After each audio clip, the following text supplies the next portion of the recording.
Hello, critical thinkers. Hope all is well. We are live. Welcome to today's live stream. Today we have a very special guest. We have Moshe Canty, who's going to be coming on, sharing his life experience. We'll be talking about his experience in the New York State dock systems, his experience fighting the system, trying to get justice. Dealing with very similar situations that many men face incarcerated. And one thing with him is that he actually survived. It's a very it's a story that only he can tell. So, but before we bring him on, um, if people can just put down what city and state they're in, that would be great. I see Ja Russell has entered the chat. How are you? Let's see who else is out there.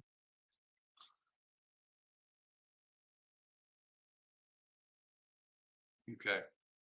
All right. So you know what, Moshe, I'm going to bring you on up to the stage. Moshe, how are you? I'm doing wonderful, man. How are you doing, man? Hey, I'm alive. I'm blessed. I can't complain. Nah, none at all. Yeah. So, Moshe, please tell the people who you are, where you're from, and let's take it from there. Yeah, thank you. So I'm originally from Brooklyn, New York, East New York to be exact. I also claim Brownsville because both my parents, my mother and my father, are both from Brownsville houses. So I spent a significant amount of my youth in Brownsville as well as East New York. I'm 47 years old. In East New York, I grew up in a housing projects in the nitrogen development known as Boulevard Housing. Okay. It's a small development, but it's known to those that know. I grew up in the streets. I don't come from a dysfunctional home. I'm thankful for that.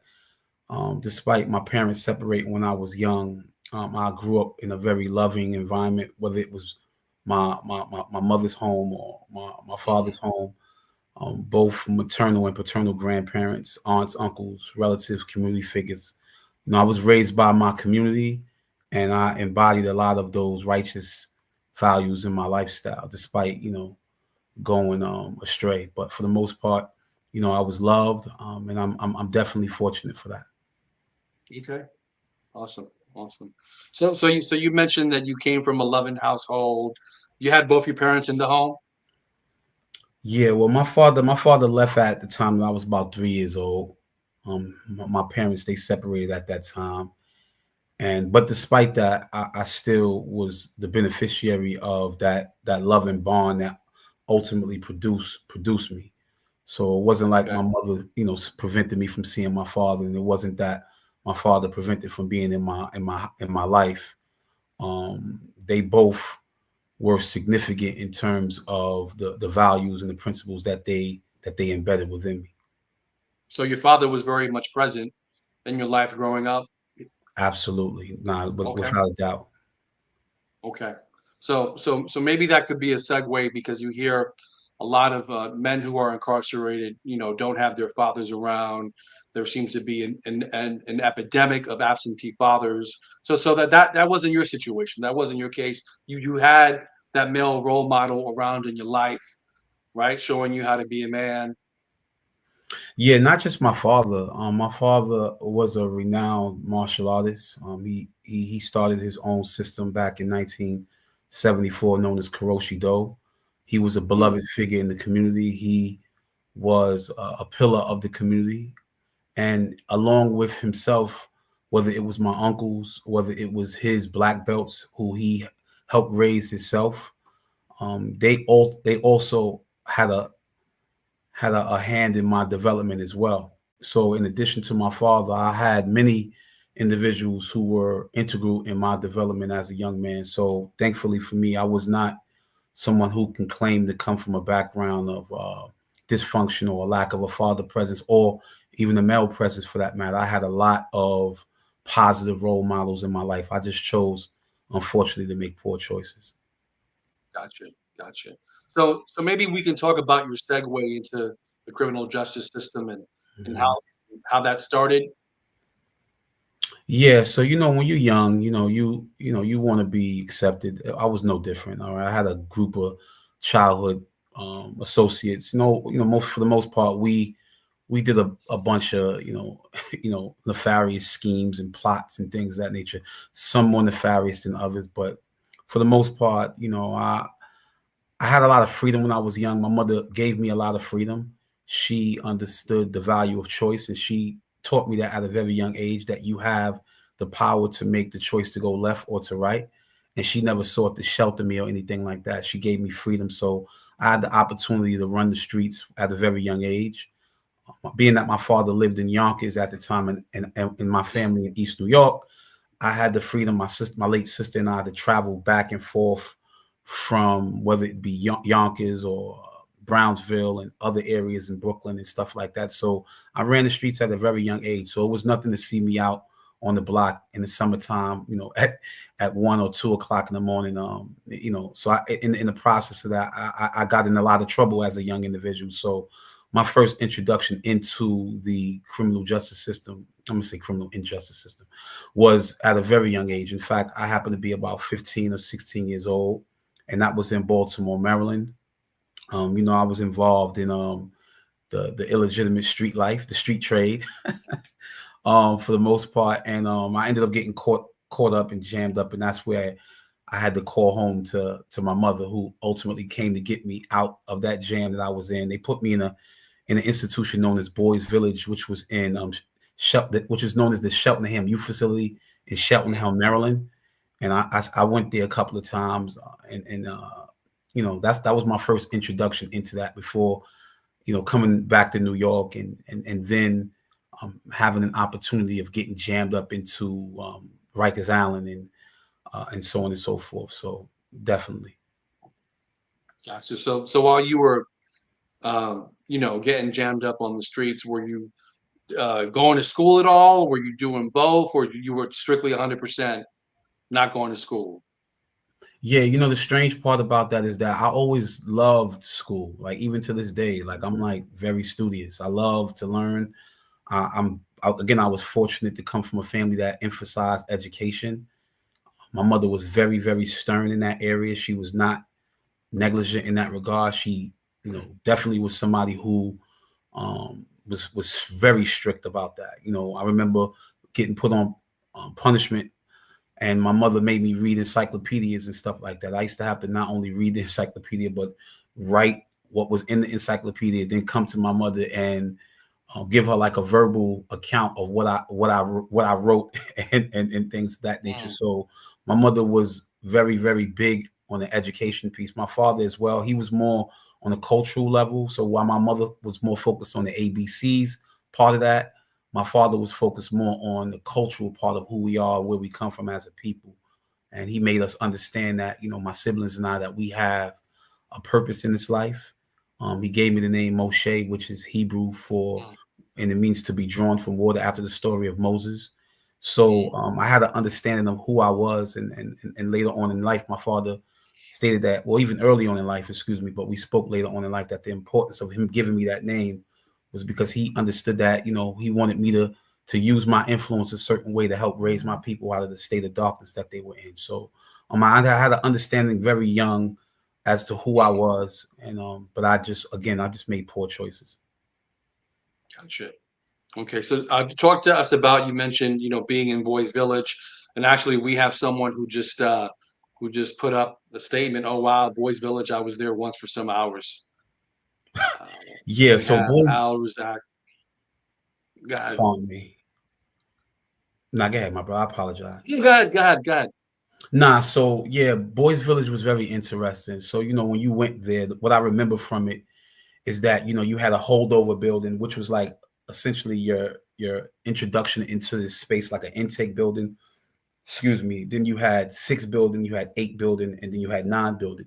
These buildings were where young individuals were housed at. So the age range could have ranged from the age of 12 all the way up to 18 or maybe even 21. I can't remember the age because it was in the early 90s, but for the most part, that's where I spent not so much of a significant part of my early teenage years, but a part of it in which I was jammed up for cases that I had caught.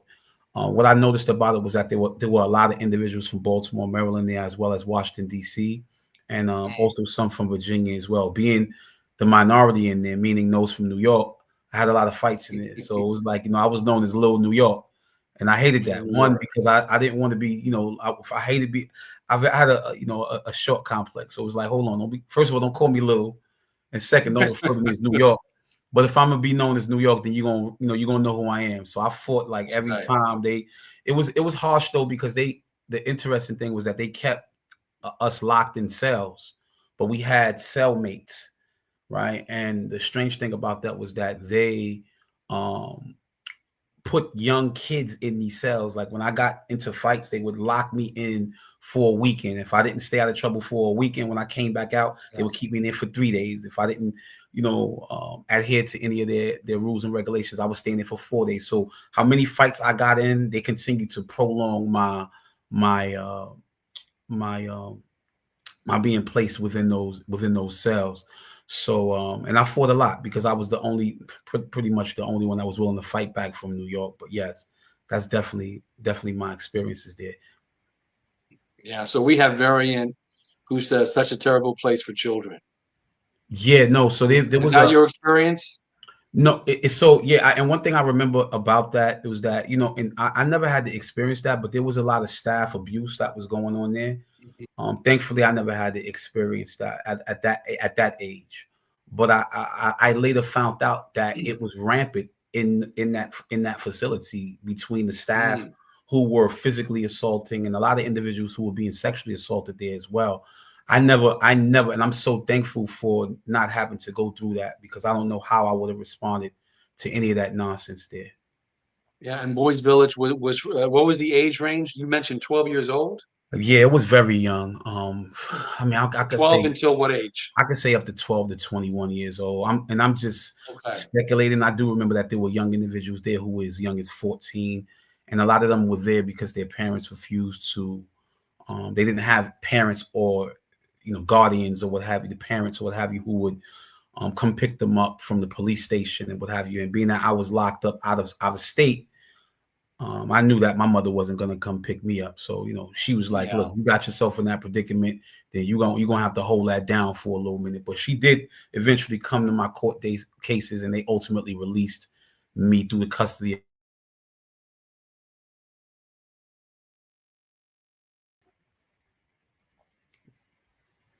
Okay.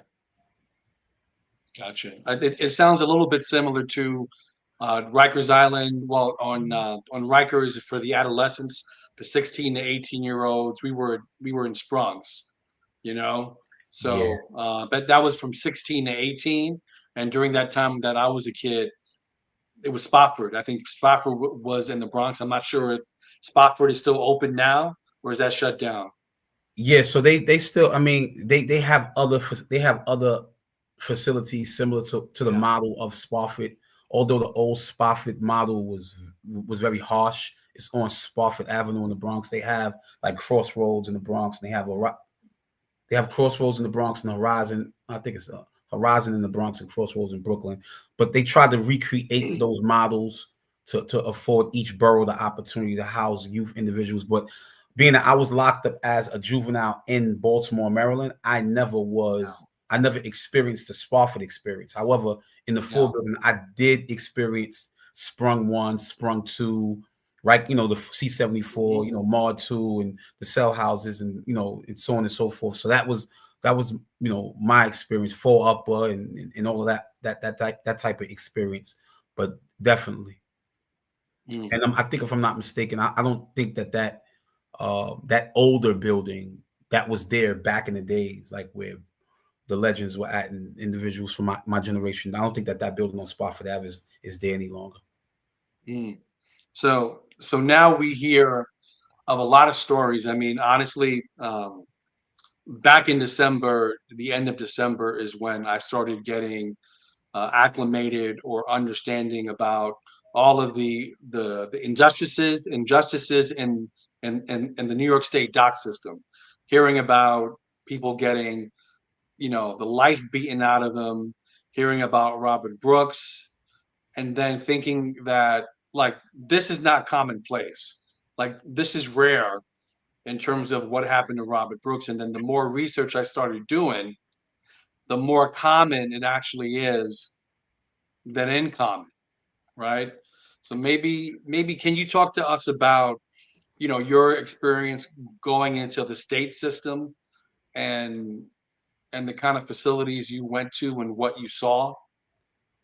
Yeah. So, I mean, before we get to the state system, and I appreciate your question, I have to speak about the abuse in these juvenile institutions as well as Rikers Okay. Island. And the reason why that's important is because that sets the stage for Mm, up north prisons. So for the juvenile institutions, like going up north, like Goshen and Tryon and et cetera, et cetera, these are more DFY, detention for youth facilities, that individuals who are sentenced to time leave Spofford and then go upstate. The abuse was rampant there. They yeah. continuously, I mean, I know countless stories of individuals who came home who were abused beyond recognition. And Rikers Island was no different. Rikers Island, when I was in C-74, I was also beat up real bad by the officers in Mar 2 who jumped on me and assaulted me real bad just for nothing, just because they thought I was talking in the back when lights were out.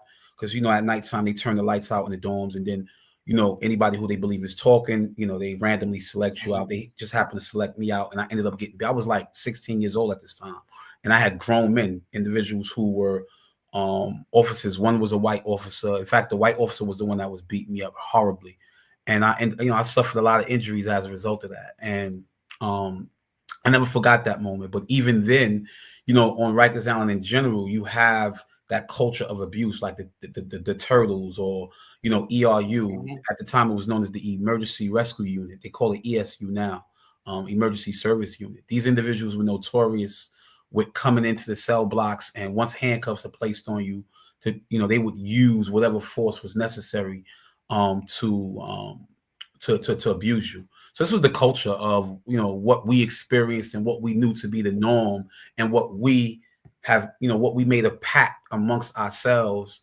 that we would fight out against. We would not tolerate the abuse of that form of oppression. And then just moving upstate, just the dichotomy is different, and the reason why is because you have a lot more diversity on Rikers Island than you do upstate. Rikers Island, as you know, is in Queens, right? So it literally, most of the correctional officers there who are hired are individuals who are black and brown, who are so-called black Mhm. and Latinos. So for that matter, you are looking at individuals who resemble you, who talk like you, who act like you, etc. They mimic you in that regard. And for the most part, you would expect that because of that, there's going to be a lessening of the abuse. But at times, you realize that is actually compounded, so to speak. So now, in comparison to up north, Mhm. it's in more rural areas, right? So it's less diverse. It's predominantly white. So you're experiencing a different type of it's a cultural shock for many individuals who've never been outside of the five boroughs or outside of their geographical area, and then now being placed in a setting where the culture is different. And you go to some institutions up north, and they're known as hotbeds of white supremacy.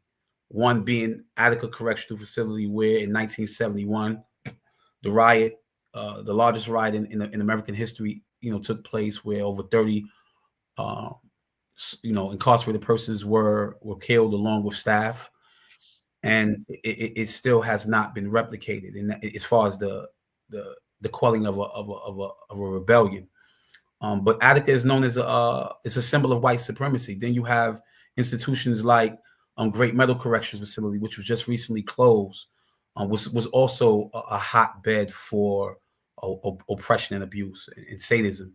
In addition to Clinton Correctional Facility and so on and so forth, the list keeps going on and on. But the culture of abuse is so prevalent that when you step into these institutions, the officers are not only, their presence are not letting you know that, non-verbally, they're saying it verbally. Like, you're in this jail now, and if you don't comply, this is what will happen to you. Officers will tell you, we will kill you here. We will hurt you real bad here. And that's just the culture of prison up north. And anybody who says otherwise, it's just not. It hasn't been there. Mm. So you had mentioned the culture is different. You feel it not only through the body language, but from what they say. And you called it a a hotbed or a hotbed of white supremacy. Yeah, yeah, So like yeah. so how would that manifest day to day for you being incarcerated? That's a great question. So for somebody who is experiencing that, the first time you walk through the door, you you already know where some of these hotbeds of white supremacy are. So you kind of already have heard of the reputation of an Attica or a Clinton or a a great medal for that matter. So if I'm in, let's say, a Sing Sing correctional facility, they may have sent me there first. You might not see a lot of staff abuse, although it is prevalent. You might not see it on the level you will when you get to Attica. People are more inclined to want to stay closer to home to their families because, a visit from the Bronx or Brooklyn might take your family 45 minutes to an hour to get there versus them having to go 7, 8 hours close to the Canadian border. Right. So people want to stay close to home. But the stories, you've heard the stories from Rikers Island. You heard the stories already. You heard the stories that if you go to Attica, this is what the culture is. So when you step into Attica, I mean, for me, only going to speak for me. Despite me saying to myself that I was gonna be unwilling to accept being abused by anybody, I was, you get butterflies in your stomach, like, yo, this is Attica. You are. It's like I'm in Attica correctional facility. Like, this is not a joke. So when you step into Attica, you feel it. I mean, it's like it's abuse and oppression and its reputation. It permeates that environment. So when you step in there, the officers are very verbal about where Yeah. you are. They're gonna let you know that you're in Attica. This is where you're at now. And for the most part, if you get out of line, we will handle you here. They may Yeah. even tell you, to some instances, whatever you got going on, make sure you guys take care of it in the yard. But if you do anything in my cell block or you do it in the mess hall or what have you, then we will hurt you bad, and they'll let you know that. My personal experience in Attica, I've seen so many individuals who have gotten abused there. It was ridiculous. They had a culture where the officers would hit the floor anytime an alarm went off. You knew what type of alarm it was based on the officers hitting the floor with their sticks, right? So if it was just a fight, it was just an alarm, Mm-hmm. right? It might just be a typical alarm. But if you heard the hitting of the sticks on the floor, the officers was letting you know that the officer, there's an assault happening and that they would respond in addition to that. I remember officers walking by ourselves with white sheets on their heads, 3 o'clock, 3 o'clock in the morning. Just clicking the gates so that everybody will wake up. 4, 5, 6, 7, 8 officers walking down the gallery with sheets on their head like the Ku Klux Klan. So our Wait. experience. I'm sorry to cut you off. I just want to be. I want to make sure that I got you correctly. You're saying that you had correctional officers going down with white sheets over their head. Yeah, this is Attica. Okay. This is as the Okay. youth say today. This is no cap. This is a Yeah. true testament of somebody who not only was present, somebody who was actively involved, who was aware. Yes, the officers in Attica Correctional Facility, and this is coming from the mouth of Moshe Canty. They were walking on the galleries 2, 3 o'clock in the morning with white sheets on their heads. So as I mentioned, understanding that culture of abuse that is so prevalent in these environments. I was fortunate at the time, as I mentioned to you previously, I was a part of a gang. I'm no longer I've since moved on from that gang, and but I was blood at the time. And I'm proud that I was blood. I'm just being honest with you, because what I stood for and what the principles and values of that gang stood for at the time was to fight against oppression. And I embodied those principles. I truly lived by those Mm, principles. It was broken down to me: brotherly love override oppression and destruction, which essentially means that as brothers, we are going to hold each other down, and we're going to fight against abuse and oppression, to uplift ourselves and empower ourselves. And if it means us giving our lives for what we believe in, then by all means, that's what we'll do. So we studied the history of revolution, and we studied the history of radicalism in America. So this wasn't mm, just some ragtag group of individuals who didn't have a purpose. No, we had a purpose, and we had an understanding as to what we were fighting for and what we were fighting against. So when I saw my conditions and, the abuse that was taking place in Attica and across the state, it was easy for me to be able to identify with my predecessors who had also endured abuse in Attica or in Soledad in California or in San Quentin or in Angola prison or in Parchment in Mississippi, and etc. So we had an understanding of not only the prison abuse and its yeah. connection to the past, but we as a former descendants of those who were enslaved, who made a conscious effort to fight back against oppression. So I was all right with that. I didn't think I was doing anything wrong. And as long as you fight against oppression, I don't think that you could ever be wrong. So, Mm, kudos to those who chose to stand firm in the face of oppression and fight back. So we made a pact with one another that we wouldn't just be there around each other for the sake of doing so, that we would hold each other down, we would protect each other, and we would do everything in our power to empower each other, whether it meant working out physically, whether it meant going to religious services, whether it meant us educating each other, going to the law library, fighting for our freedom. But it also meant, more importantly, fighting back against the abuse that was happening in the prison, and where it was happening, that was from the officers in most cases.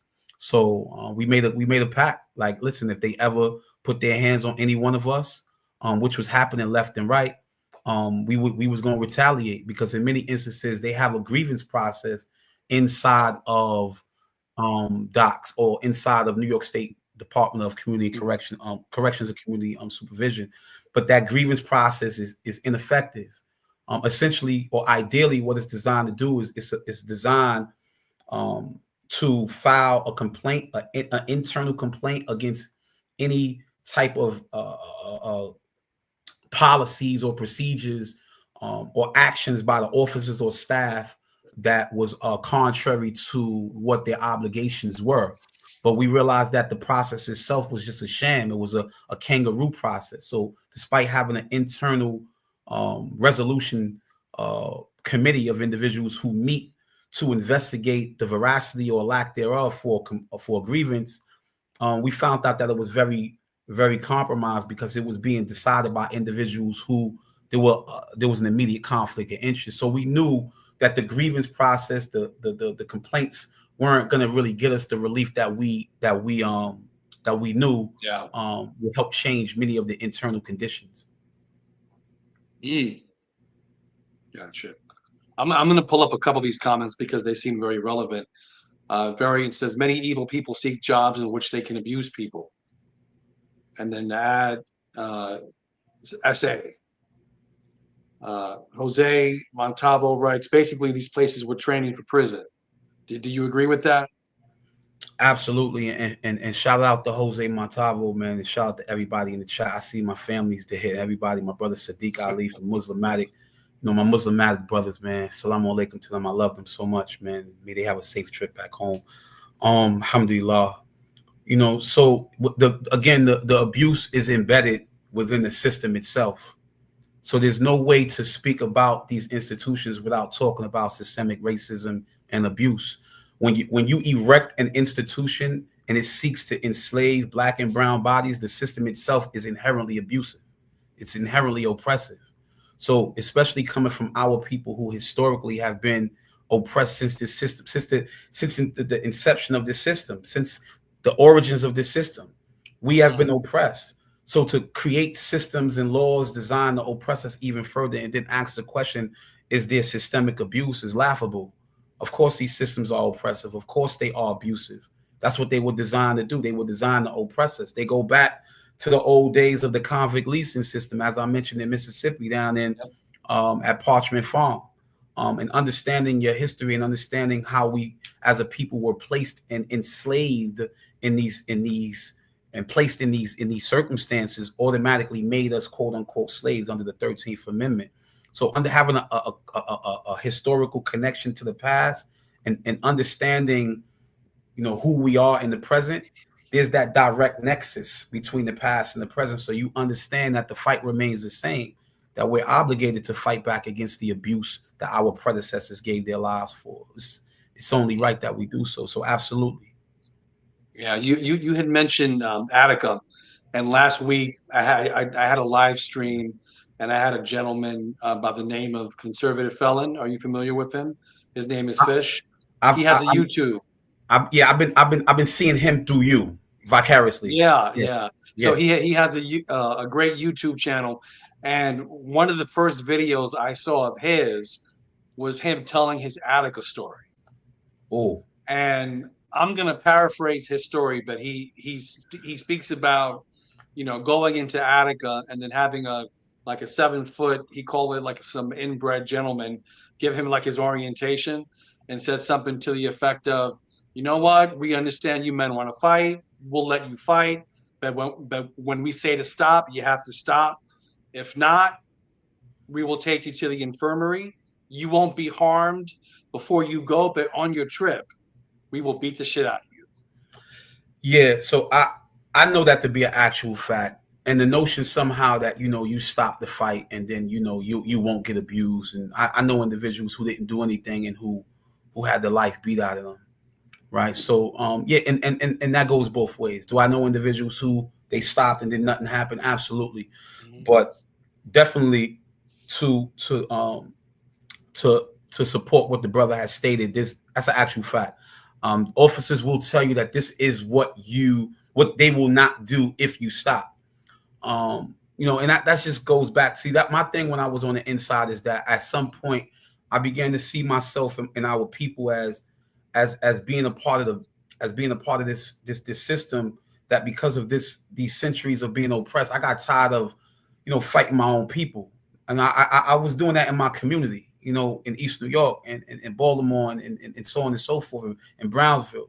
So it's like you see so much of going at your own people. When I got incarcerated, it was like I got tired of that. So me immersing myself in Malcolm X and George Jackson and Patrice Lumumba and Assata Shakur and Sekou Odinga and learning more about the Black Liberation Army and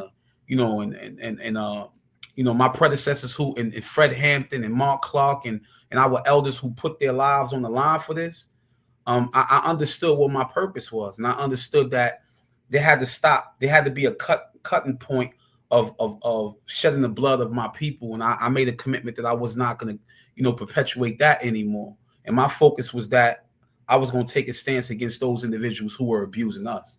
What type of man would Yeah. I be when I'm living in an environment with other Black and brown bodies and I'm perpetuating the senseless shedding the blood against my own people, but you got white racist cops telling us that we a bunch of niggas, and that and this and that they will beat us with impunity and do this to us, and they were actually doing it to some of us, and then not do nothing to them, but at the same time still want to harm my people.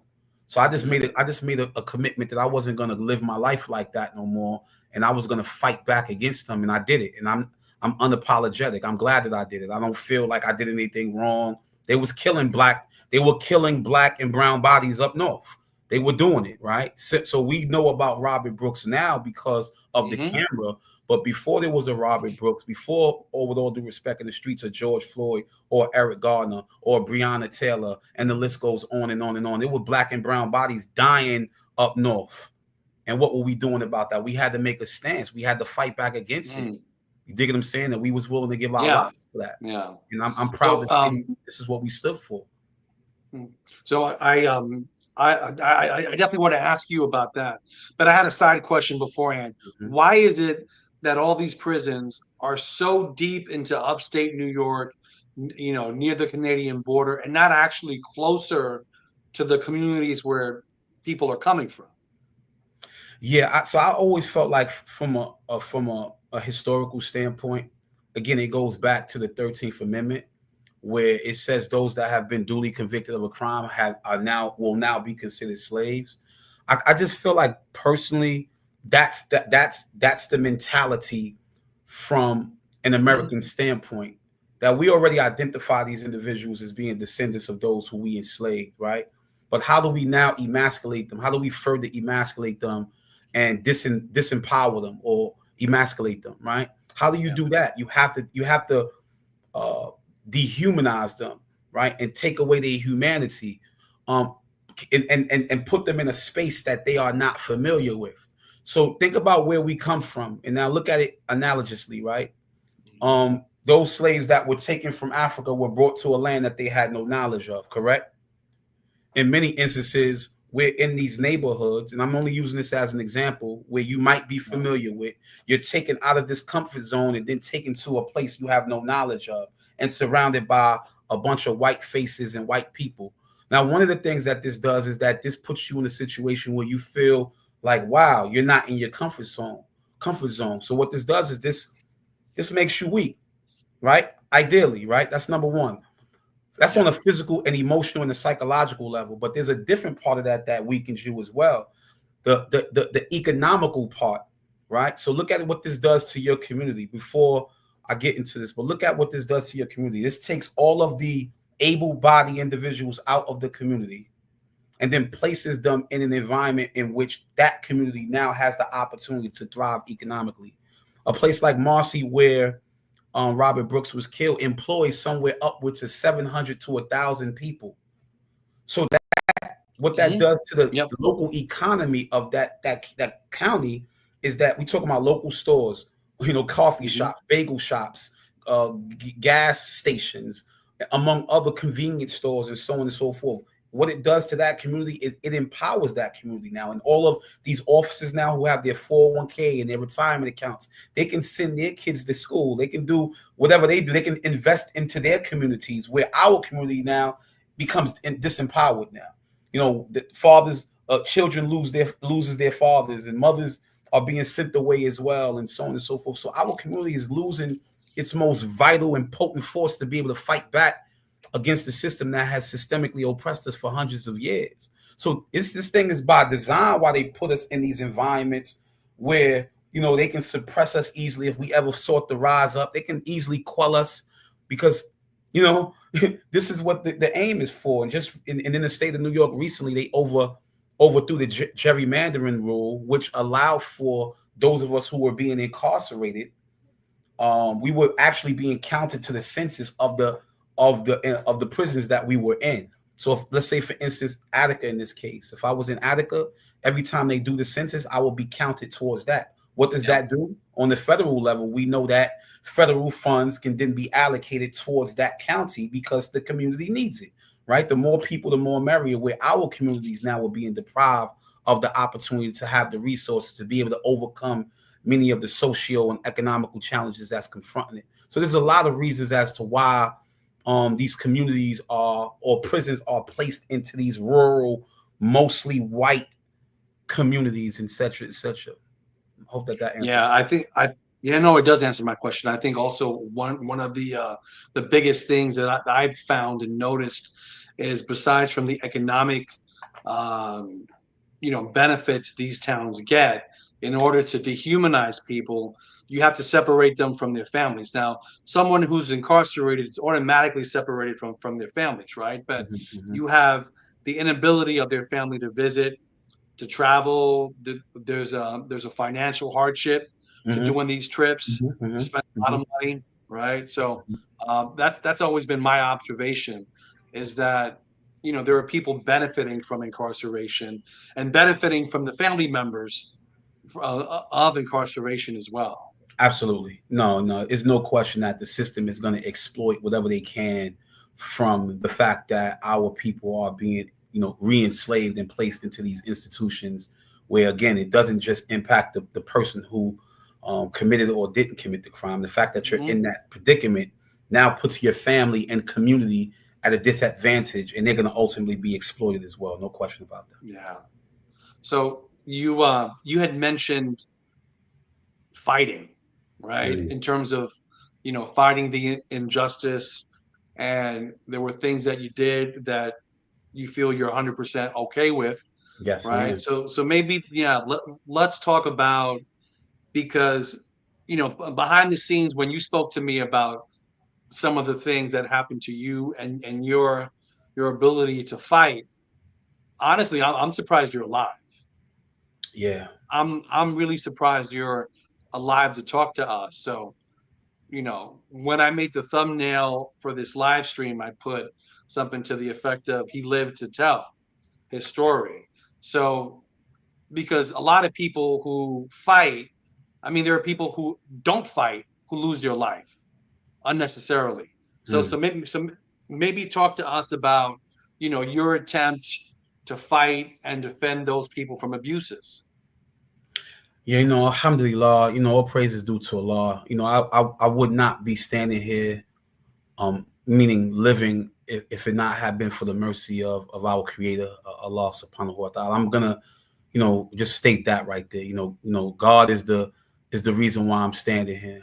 I sometimes I get up in the morning and I'm just so thankful at um being alive, and just living that experience of fighting back Mhm. and making a conscious decision to fight back against the abuse that was so prevalent inside of the prison system.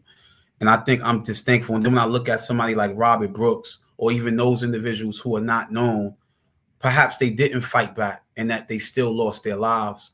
So to your point, I'm just so thankful. I made a commitment, as I mentioned to you, my brothers, man. We just felt like we were not gonna tolerate the abuse of that, and because we felt like our cries were just not being heard by people in society, whether it be our families, whether it be public officials, whether it be the authorities, those oversight committees who are responsible and tasked with ensuring that our tax paying employees, like these so-called peace officers and correctional officers, are doing their jobs, and that they're not abusing their authority. We felt like at times, in many instances, 100 cases out of all 100, that we were not being heard. So what I personally did was, I'm just great at organizing, and I felt like wherever I went, it was my responsibility to remind individuals of what our obligations were.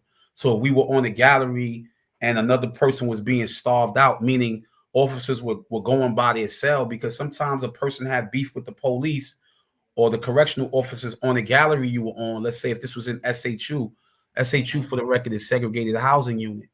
And that means that you're in your cell 23 hours a day. There's been times where the police are gonna come by that person's cell and not feed them.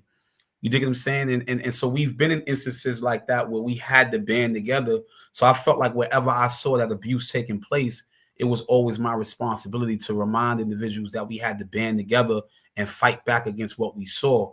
And because of that, I was singled out and targeted as a result of that. As I mentioned, in those type of institutions, we had to do things like, make fishing lines with our blankets, so that we can throw lines out, to our neighbors and pass food under the small crack in the door, to ensure that a person may have gotten some rice tonight. Or, if we got an orange, we split the orange in half and then we split it into so many different pieces and laid it out. We had to slide it down to ensure that the person got a chance to eat whatever they could under the circumstances, because they may have been getting starved out by the police. Or there were instances where police was telling us to say, white power. Certain individuals, you want to eat, they say white power. And, individuals are prideful. You know what I mean? Like, no, I'm not saying no white power. What are you talking about? So there was a lot of instances in which we experienced, and in Southport Correctional Facility, which was another horrible institution that they ended up closing down. A lot of individuals were being abused there as well. They would be taken out on falsified call outs, saying that they had medical call outs, and that they would ultimately be, they would then ultimately be abused and jumped on by, 4, 5, 6 correctional officers. Now, I'm talking about being waist chained with your hands. You had a waist chain on your waist, and you have Yeah. handcuffs on you, and then you're walking at times. If you do have the chains on your feet, sometimes you don't, sometimes you do, depending on your status. And then officers are jumping on you 4 or 5 deep. So a lot of individuals got beat real bad while we were there. So it just, hearing that while I'm in the institution, and knowing that, you know, that the abuse is so prevalent, it does something to you. You either going to remain silent, or you're going to strive to ignite the people who are around you and inspire them to fight back against that. And that's something that I continue to do in every institution I was in, and that's what I'm proud of. I'm unapologetic regarding that, because I don't think that any of us should ever experience any abuse from anybody. And when we fight back, don't call us criminals and lawless individuals while ignoring the fact that the people who are perpetuating these atrocities, you know, they're being held as great COs. Nah, the hell with that. You know what I'm saying? Y'all want to feel what's going on? All right, then we going in. We gonna take y'all up top too. We gonna give y'all a reason to come in here and do what y'all got to do. Now we ready to go. We ready to lose our life. We ready to whatever. Let's do it, because y'all put us to this point now where y'all made us feel as if we no longer were humans, and y'all gonna continue to dehumanize us. Once it gets to that point, we have to do something. It's just no way we're gonna accept this. So you have, I believe we're in day 6 of the correctional officer, wildcat strike happening. Mm-hmm. I believe it's in 20. I could be wrong. Don't quote me. 20 something facilities Yeah. across New York State. And one thing you hear about is, CEOs talking about we need to reverse the HALT Act. Are you Mm-hmm. familiar with the HALT Act? Very much familiar with the HALT Act. Okay. So why is it something that, like, why do you believe correctional officers they want to reverse that, and maybe talk about your experience with solitary confinement? Yeah. So to your first question, I think personally, now I'm only speaking personally. I think the Hmm. officers are. This is a great way to counter the narrative of what took place with the unfortunate killing of Robert Brooks. So let's just put that into Yeah, perspective. I yeah. think that this is a way, a red herring, to keep our attention away from the fact that 6 officers have now been indicted and arraigned on murder charges. Others have been charged with manslaughter and tampering with evidence. And there may be more, according to the special prosecutor, who will be charged with more. All right. Um, And then also, by the way, second degree murder, $100,000 bail. horrible, just Yeah, disgusting. We're gonna. I'm sure we probably get to that. yeah. So Well, yeah. just looking at that from that perspective, right?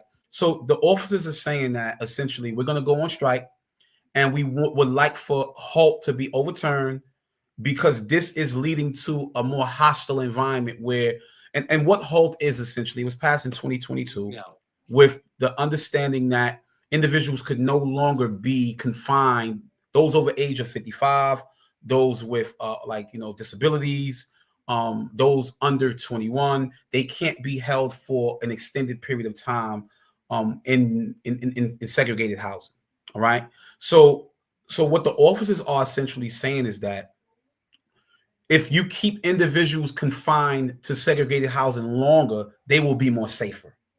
There's no evidence to suggest that that's true. That's just one thing. The second thing is that you chose to work in an environment, right? You chose to work in an environment where, for lack of a better term, it's violent. That violence occurs in prison. All right. So let's just, this is not, we're not talking about the candy lane here. We're not talking about the candy shop. We're not talking about the ice cream parlor. We're talking about prison. So there is a likelihood that prison will occur in prison, but you made a conscious decision to become a correctional officer, which means you should be very courageous. You should be very bold. I don't expect our, the nation's Marines, right, and SEAL Team 6 and all these Rangers and Green Berets to say, I don't want to invade this territory. I'm a little scared. Could you give me a little bit more money for the job? You're either gonna do your job or you're not, right? So Yeah. now, not that I'm in favor of that, but are you a strong, courageous, bold peace officer and servant of the law? Mhm. Are you going to uphold the law? Are you? Then uphold the law. Do what you're supposed to do. So the notion somehow that you want me to feel sorry for you because you work in a dangerous environment, then you shouldn't work in a dangerous environment. Go work in a unsafe environment. Work like in a candy shop where there's, M&Ms and Skittles and things like that. Go do that for a living. don't work in a prison facility. And finally, the final point I want to simply say is, DOCCS officials are notorious for fabricating reports. So the notion somehow that we're dealing with a culture of honor, that we're dealing with a culture of integrity, that we're dealing with a culture of truthfulness is a falsity. We're dealing with a culture that perpetuates lies, deceit, manipulation, etc., etc. So the data that is being utilized to quote unquote state that these environments are as violent as they are actually is not true. And I'm gonna give you a reason as to why that's not the case. What we didn't hear from these officials is the high rate of individuals who are receiving their college degrees while they also are in prison. Thankfully to programs like Hudson Link, the Cornell Prison Education Program, not only Cornell, also NYU, among other college programs who come in. These higher education programs are designed to help reduce recidivism and also reduce violence inside of these prisons. So there's no counter narrative being spoken. All right, if you're going to speak about the violence part, also give us a counter the counter data about the positives that are occurring there. So we're only hearing one side of that, which is skewed and also very subjective. So it's something that I also have to take with a grain of salt. I think it's a stunt, and I really don't pay it no mind because I know that they liars. Yeah, and if I can add something to what you said, in terms of like the counter narrative is not being out there, people getting degrees and stuff of that nature. But also one thing that DOCCS doesn't produce, and if I'm incorrect, somebody please let me know. I know DOCCS produces stats on assaults on staff members. What I haven't seen are statistics in terms of excessive force and deaths of incarcerated individuals. Am I wrong, or because I have not seen it. I haven't seen those stats from DOCCS. Nah, and similar when I sued DOCCS officials, I sued them on 2 separate occasions. I sought to obtain documentary evidence to support my claims of excessive force under the 8th Amendment. And to your point, they only provided me during my discovery with information regarding unusual incident reports. They never gave me data regarding what you just suggested, because what I was looking for was that there was a culture, or at least one of my complaints that I submitted in the Northern District of New York was the fact that there was a culture of abuse in Clinton Correctional Facility, and that it was being condoned by the superintendent on down. At the time, it was Superintendent LaValle, Thomas LaValle, and I sued him along with all of his minions, as well as the officials from Great Meadow Correctional Facility, and was saying that there was a culture of abuse that was taking place, so much so that when I was inside of segregated housing unit in Unit 14, those that came to SHU for assault on staff, I would get their documents. So they all sent it to me, anybody that was brought up to the box for assault on staff, they would send me their misbehavior reports and everything.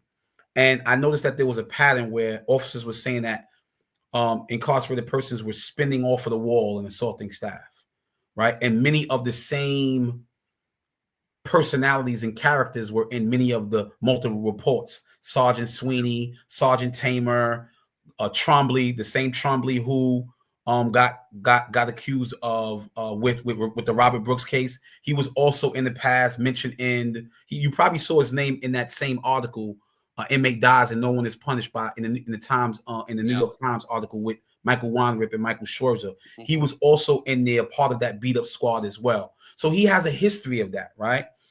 He is in numerous civil suits, by the way, not just the ones you mentioned. There are numerous civil suits with Trombley's name.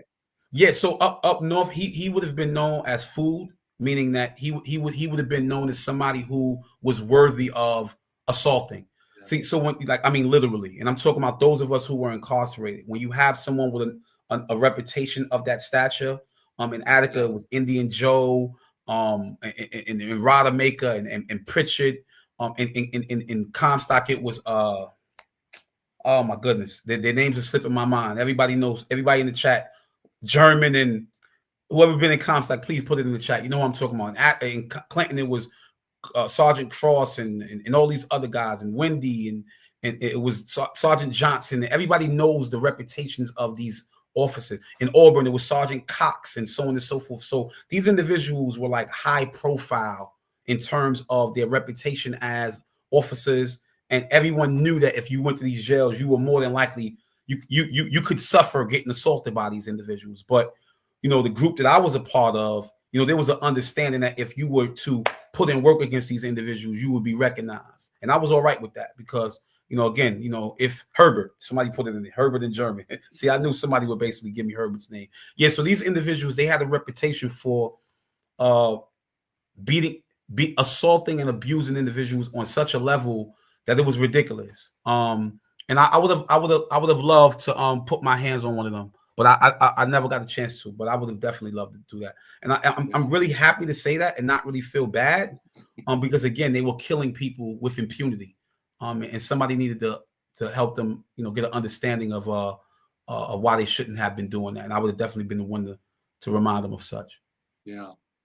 Can you talk to us about like the basis of your civil case and what happened with that?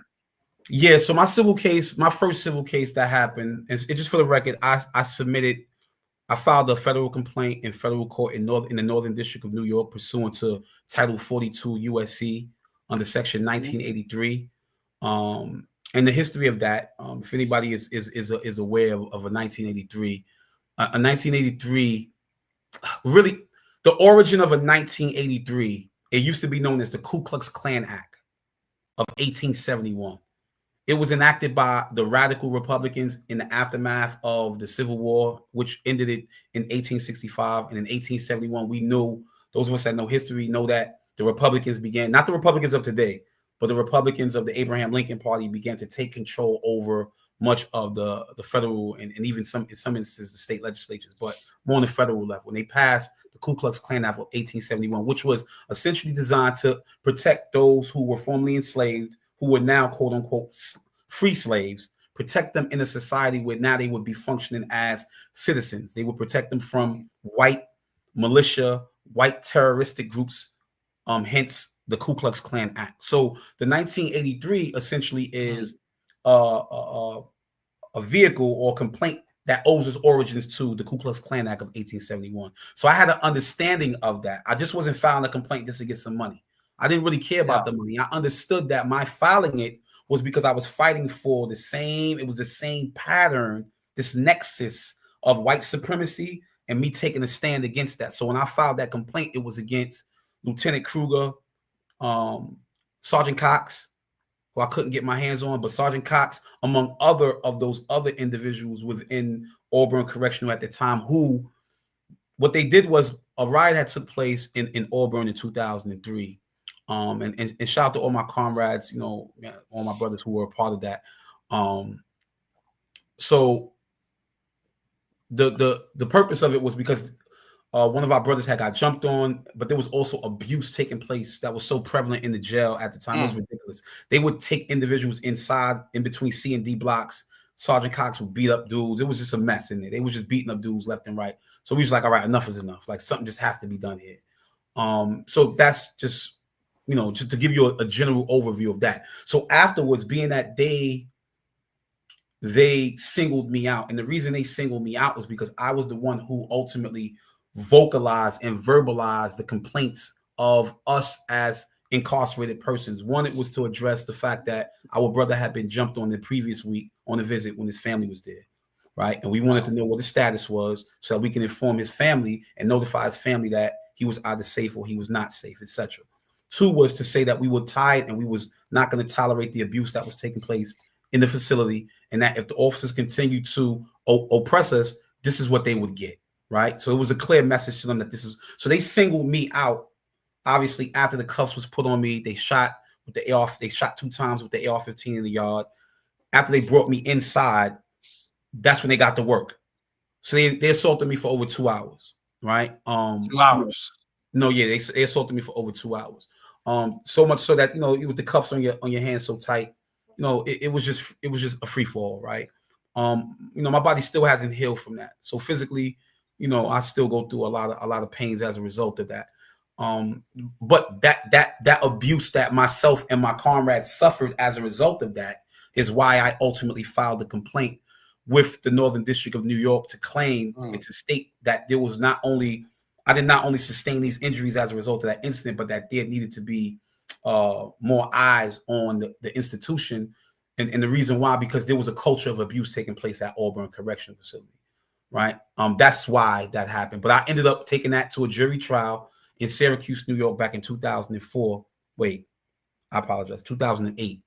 And I ended up basically losing that trial because the jury came back with a verdict saying that my Eighth Amendment rights were not violated, but that the injuries I sustained was as a result of the officers quelling the riot. And according to Hudson versus McMillan, which is a Supreme Court case in 1992, ultimately stated that in the midst of quelling or restoring prison order, any injuries you sustain is justified because the officers have an obligation to maintain security and safety in the facility. So I lost that trial. The second one was when I went to Clinton Correctional Facility. But let me take a step back real quick. I was in the Great Meadow Correctional Facility back in 2011, 2012. And the officers there were just rampant with abuse, beating people up left and right. There was some claims of deaths. This is the information that I'm getting when I came to the jail. And that was my reputation. When I came to a facility, I didn't really want to know about all of the internal stuff amongst those of us who were incarcerated, because I kind of felt like that was a distraction to a much larger issue that was going on. So I always wanted to know like what was going on with the administration, what's going on with the officers here. And the words that I was getting was like, yo, bro, man, the officers here, they wilding on us, bro. Like, I'm like, all right, what's going on? They like, yo, dudes is going out in the hallway, not coming back. Yo, they jumping on dudes. Yo, this and that. Yo, they jumped on the dude in the infirmary the other day. Nobody ain't seeing. Word is that they killed them. Yo, it was that type of stuff going on. I'm like, yo, I don't want to live here. I don't want to be in a place where I'm like, first of all, I already know that they singling me out. I already know that they probably already got it that I'm either going to organize other individuals who are here to fight back against them. But I don't want to be in a place where I'm sitting around here not knowing if you're going to pull me out on the line, you're going to jump on me and kill me. I'm not standing. I'm just not living my life like that. So what happened was that I actually stayed there for quite some time, maybe about 11 months. And I ended up staying in the facility. And, while there, I'm also educating individuals, and we got a good family type of environment. I was actually in D Block at that time. And from there, I was able to, kind of raise the awareness of those who are around me. And my energy is so like infectious to individuals. People just feel like that vibe. When you're around somebody you got love for, and vice versa. I was around good comrades.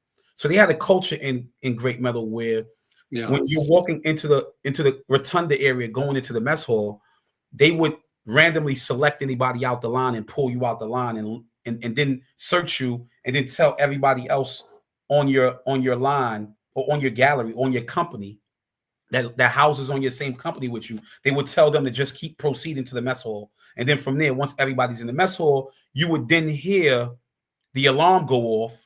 And now you would know once all the officers go run in the hallway that they just jumped on the person that's on the wall. So that was like the culture that they would perpetuate in many of these facilities. Great Meadow just happened to be one of those places where that culture was something that they always did. So my gallery ended up coming into the rotunda area, and the female officer who was there made the mistake of like screaming at me, telling me to look away. So I screamed back at her because I wasn't even thinking about her, but I created a big scene, and then the officers told me to step out the line to put me on the wall. But what they didn't anticipate was that the people who were with me, meaning 20, 25 individuals, would refuse to stand to keep proceeding, but they would stand right there with me until I was done being pat frisk. And that's ultimately what led to me. And let me just tell you something. This is something that my predecessors were doing. In my era, this is something that you rarely see. So for them to take a stand and do that in that moment in Great Meadow meant that they were willing to take a stand against that.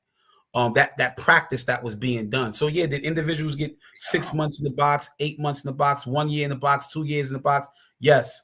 But what happened was that they did not allow me to remain by myself in the presence of 4 or 5 white officers, knowing that perhaps I might get jumped on. So I'm here as a result of that. So Allah has been sparing me. But from there, I ended up going to SHU. They sent me to Upstate Correctional Facility, and I was given 2 years in the box for that. The reason they gave me 2 years was because they said that my actions, I was responsible for contributing to those individuals stopping. But the third department under Canty versus Fisher basically stated that because I didn't get adequate assistance, they overturned it. But after doing like 4, they sent me to Clinton Correctional Facility. I was only in Clinton Correctional Facility for 2 days. And that's when I got ambushed by the officers there when going to get my identification card. So they already had a hit on me. I didn't know that they had a hit on me. This is what I'm trying to tell you about the sophistication and how diabolical and how organized and structured these officers are. So don't go by the claim of assaults on staff. And the reason why is because I got to Clinton. This is how it happened. I came out that next day for recreation. I mean, that day for recreation. The officer in the yard took my ID when I was coming back inside the block. No, I was in the block. I didn't know that there was an officer, a sergeant in the tower that told the officer in the yard to take my ID. I gave him my identification card, which meant that in Clinton, everybody knows if you're walking around with an ID card, at some point you're gonna need to go to commissary. You're gonna need to go to the yard. You're gonna need to go to call outs. You can't go nowhere without your ID. So they knew I would need another identification card. So I ended up then telling the officer that I needed a new card. He said, okay, I'll put you on the call out to go down there. When I went down to the office to get my ID, I was with other individuals who had just got to the jail, and they themselves now were there to get IDs that they never had, but I was only going to get the ID that they took from me the night before. So the officer at the desk gave me my ID, and then they made an announcement that said, anybody that's done with their ID, they can go in the hallway. I was the only one that was done because I was coming there to pick up the ID. I didn't know I was coming to pick it up, though. I came there to get a new ID. They gave me the one that they took from me the previous day in the yard. This is how sophisticated they are. I left out the room. The officer started walking behind me to escort me to the bench in the hallway. There's a bench that we sit on by the visiting room. You walk by the visiting room. You make that area where the vending machine is at. You make that left. Then you make that right to sit on that bench over there. When I meant to make the left, the officer who was escorting me behind me tried to put me in the chokehold. So mind you, I'm fighting with this guy so that he can't choke me out.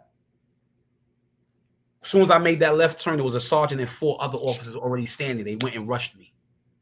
Yeah. So it was a sophisticated attack with 1 sergeant and 4 other officers. I ended up getting beat up. They subdued me after the struggle. They beat me senselessly, right? I thought that they were going to kill me then. I thought that was my last day. I said, they're going to kill. This is how it happens, right?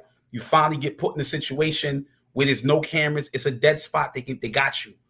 How do you justify this? They got you. They say you became aggressive. You became violent. It's Moshe Canty. This is their reason to say we killed them right here. By Allah's mercy, they didn't kill me. They just beat me up real bad. I mean, we work out a lot. We take care of ourselves, but I got beat up real bad. So what I was basically trying to do was I was saying that there was a culture of abuse because, as I mentioned, after I went to the misbehavior report, and after I got my misbehavior report and was given time in the box, they gave me 2 years in the SHU for that. They gave me 2 years. So the hearing officer also was somebody who I sued as well because I was saying that he was a part of that conspiracy to deprive me of my rights because he knew of the culture of abuse in the jail and he was prolonging it as well. So I submitted another complaint pursuant to 42 section 1983, right? I submitted it back in the Northern District again. Again, I get another jury trial and so on and so forth. Again, another jury comes back and says that these individuals didn't violate my rights under the 8th Amendment. So sometimes abuse, oppression and abuse is not a result of the people who are enslaving you or the people who are holding you captive. Sometimes that also is extended to people in the surrounding communities because their prejudices also are perpetuating the cycle of abuse and discrimination because they don't even believe that somebody who is black and is in a stand-up individuals is basically saying, hey, this is a practice of abuse happening at this jail. Y'all need to look into this because what's going to happen is people are going to fight back and y'all going to say that they criminals when in reality the individuals that have been doing the criminal activities are going to be held as heroes. So you know, alhamdulillah, I'm here to tell the story as it happened in real time. Yeah. Is there one correctional officer that you could think of that, when you look back, was the most brutal correctional officer in your experience? Yeah, there was an officer in Attica named Pritchard, man. He was horrible, man. Pritchard worked at C Block, and he was involved in so many assaults on individuals. It's ridiculous. And not only that, he was also involved in a lot of sexual assaults on individuals who were incarcerated as well. And please, if I don't never want to refer to anybody as an inmate, a convict, or a prisoner, please forgive me. The late elder Eddie Ellis, informed us about these dehumanizing terminology. So that's why I always use the term incarcerated persons. But please forgive me if I inadvertently may have made that characterization, because I never want to dehumanize anyone. But for the most part, yeah, Pritchard was responsible for so many assaults and abuse on individuals who are incarcerated. It's ridiculous. I can't even count. So much so that I don't even know if whether or not he is still employed with Docs. I've heard rumors of perhaps there being criminal charges against him, but I don't know, man. There was so much abuse, man. It was ridiculous. But he, along with the other individuals I named, German and Herbert, um, Indian Joe in Attica, um, uh, Mahuda, Mahuda, they didn't really. Mahuda was a part of that too. Mahuda and Clinton, Sergeant Cross and Clinton. These individuals are just like notorious. Their reputation was notorious. Sergeant Sweeney, Sergeant Tamer, notorious. These individuals were like horrible, horrible, horrible, really horrible people. All they did was oppress, oppress, oppress. And so to see Trombley as a sergeant now doing that to Robert Brooks, I'm not surprised, because he was doing that anyway. As in Clinton, I mean, with the story of an inmate dies and no one is punished, they were all a part of that Leonard Strickland killing as well, and nobody was held Yeah. accountable for Leonard Strickland's death. Yeah. So I actually want to jump into Robert Brooks Mhm. next, but what I want to do is just go through some of the comments. A lot of people have been commenting. Um, I want to give people some. I want to pull up some comments.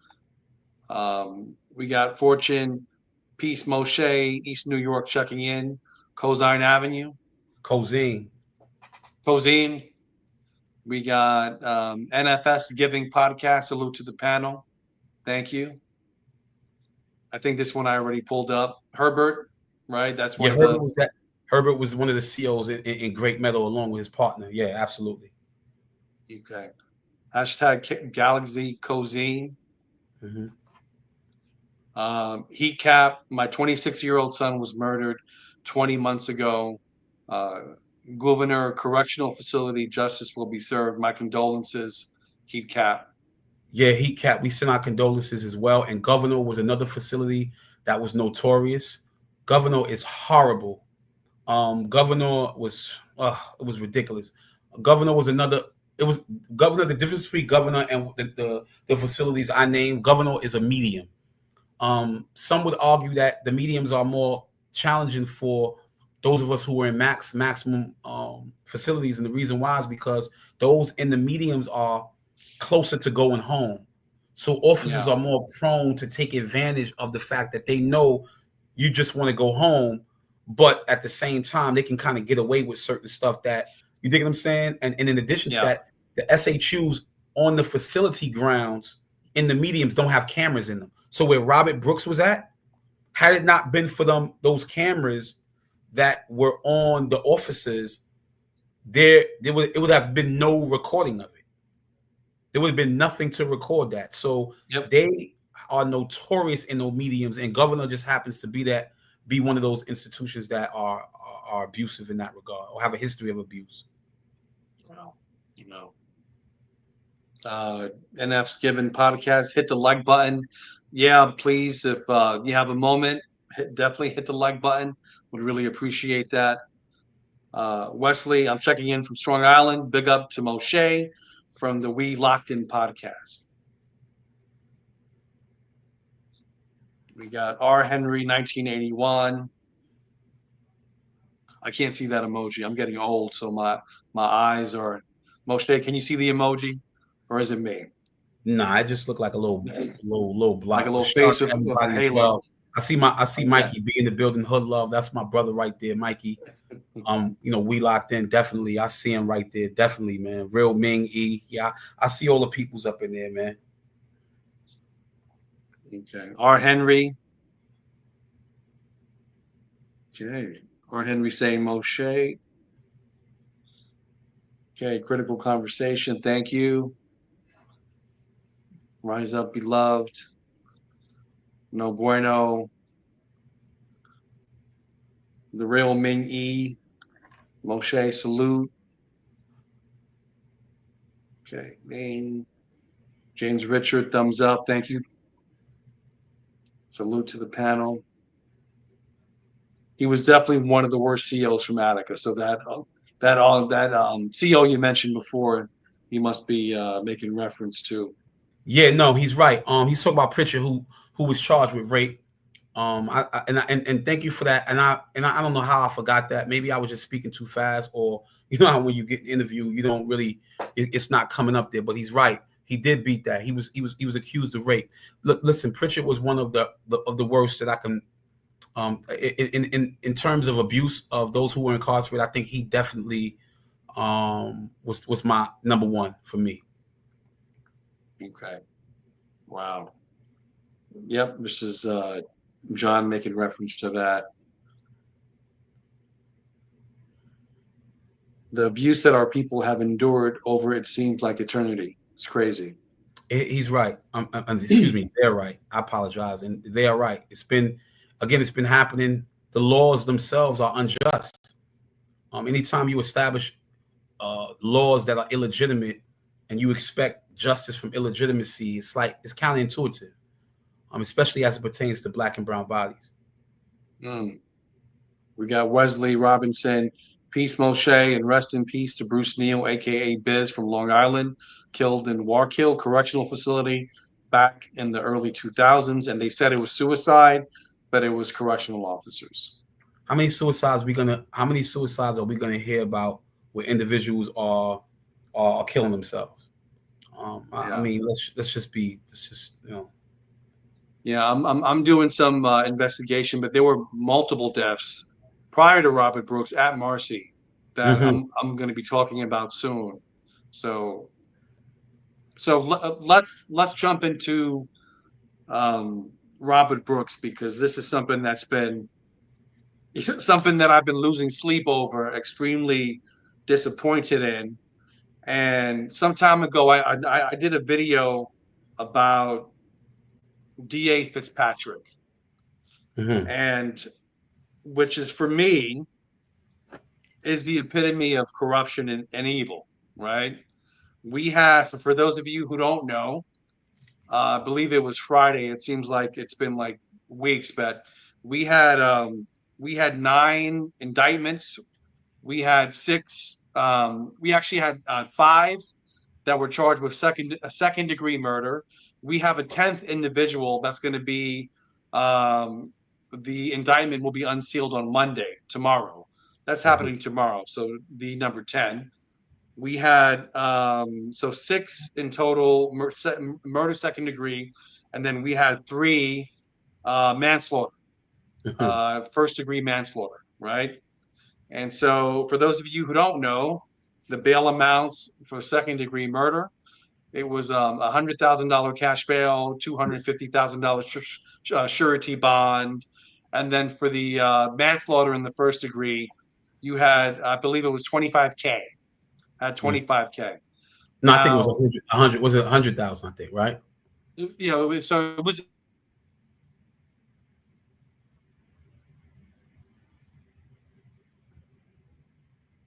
So I think one thing that people have to be able to identify is that this whole thing is rigged. This whole Mhm. thing is rigged because nowhere would you get murder caught on camera and that person get $100,000 bond. Pretty much they put up 10%. And most of these individuals had their bail bondsman, next to them to be able to put up their bond. right? So, and Moshe, you were actually there in the courtroom. Were you uh, were you in the room where the indictments were happening, or because I heard there was sort of like like a media room where they had additional people? But maybe if you want to talk about your experience and your reaction to this whole thing while it was happening. Yeah, thank you for that question. So to answer your first question, yes, I was in the courtroom. However, they only allowed the media, close family, and a few supporters in. And those few supporters just so happen to be individuals like Derek Hamilton, Shout the Bush, Rennie, and other another group of small supporters, in addition to, as I mentioned, father and his sons and etc. Right. Yeah, So the rest of us, we went into a much larger courtroom, which was known as a ceremonial courtroom. And one thing that stuck out to me was that on the wall they had all of the judges, you know, from the history of judges in the court, 4 or 5 white men, old white men, big photos, and then one old white woman were on the wall, right? Um, and we had the opportunity of watching the large screens. They had 2 large TV screens there, so we were able mm, to watch the live the live proceeding of the arraignment proceeding of all of the officers there. So, but we were also there. It was standing room. It was packed to capacity, but there was media in that room as well, and we also yeah, were all in the room at the same time. So, and to your second point, I think the issue of bail was just, it was laughable at best. We're talking about individuals who not only assaulted and abused this man, but killed them on camera. So they're being charged with murder in the second degree. And I think a much larger issue here is that these individuals have taken an oath. Now, what does that oath mean, right? If you guys are law enforcement officials, you would think, okay, this means that you guys are going to um, uphold the law in a honorable way, if that means anything, right? There has to be some integrity, right? I think. So, with that being the case, you would think that, okay, they're going to do the right thing. At least this is what we hope that peace officers and law abiding officers are going to do, right? But in this case, that wasn't the situation. So I think that's why they should also be held accountable even more so than no, just a layman, because they have a moral obligation, being that they taken an oath to uphold the law, right? But to murder somebody on camera and only have to post $25,000 or maybe even your home as collateral is laughable. And now they have the opportunity to walk the streets. I know countless individuals who were wrongfully convicted and never got a bail, who spent 20, 25, 30, 35, 40 years fighting for their cases, and then had their cases overturned, and ultimately proven that they did not commit these cases. But these individuals never got bails. I know I can name a bunch of individuals who did not get bail, for murder in the second degree. But you're telling me, and there was no evidence, no, circumstantial at best. So for the world to be able to see you guys kill somebody on camera and then have the opportunity to walk out of the courtroom is laughable. And is a travesty of justice, but not justice that we expect to receive from the system, who has historically and traditionally deprived us of that, but true justice that can only come with righteousness from Allah subhanahu wa ta'ala. But I hope that yeah, that answers your question. 050, I no, see you in the building. no, it does. I think for me, one of the biggest, slaps in the face was when somebody asked Fitzpatrick about the bail amounts, and he said something to the effect of, these guys were lucky that they got bail, and these guys, they're not flight risk, and whether they're incarcerated or whether they're free, it's not going to affect the outcome of the trial. that for me was one of the biggest slaps in the face, because again, you had these gentlemen who killed on camera, and we know that whether it would be you or I, we would not see the sun the next day, You know, my and brother. and the fact that he's advocating for them, not only, and there was no objection to the bail amounts. Typically, you have a DA that would say, no, no, that bail's too low. I mean, it should have at least been like $1 million bail, $2 million bail for second degree murder, and you have all this evidence. Yeah, yeah. The evidence is clear. They don't have to build a case in this regard. The evidence has been presented to them. The first one being the fact that these individuals thought that the cameras themselves were off. Yeah, So there is a premeditated factor associated with that. That because in your mind you thought these cameras were off, you can behave. And my mother used to always tell me, integrity is not what you're doing when everybody's watching, but it's doing what living your life when no one's watching. So for yeah, me, there's no integrity there. They thought in that moment that there was secrecy in that room and that it wouldn't be exposed to the world. So for me, that complicity, that level of involvement in the deprivation of that man's humanity is ultimately what, in my opinion, is should take it to that next level. There's no excuse for that right there. For the yeah, prosecutor, for the special prosecutor in this case, not to push for a much higher bail, but to go in there and masquerade around this dog and pony show and have us yeah. watch and observe the repetitiveness of this travesty is, I think, is not only a mockery, man. It's insulting. It's disrespectful. I agree. I agree. So, Moshe, I pulled up some of the footage that occurred after the indictments, and you're actually in it. So, Yeah, basically, I'm going to mute this, and can you just walk me through what was happening there at the time? Is that okay? absolutely. Yeah, yeah, yeah, absolutely. Okay. So I just muted the audio, but maybe talk to me about what's happening during this time. Yeah, so obviously the people are feeling a certain way, but the sister here, she was just saying the name of Robert Brooks, and the one of the officers, he put his hand on her, like he kind of like moved her hand away, but or just he kind of touched her, and she went off like, don't touch me like that.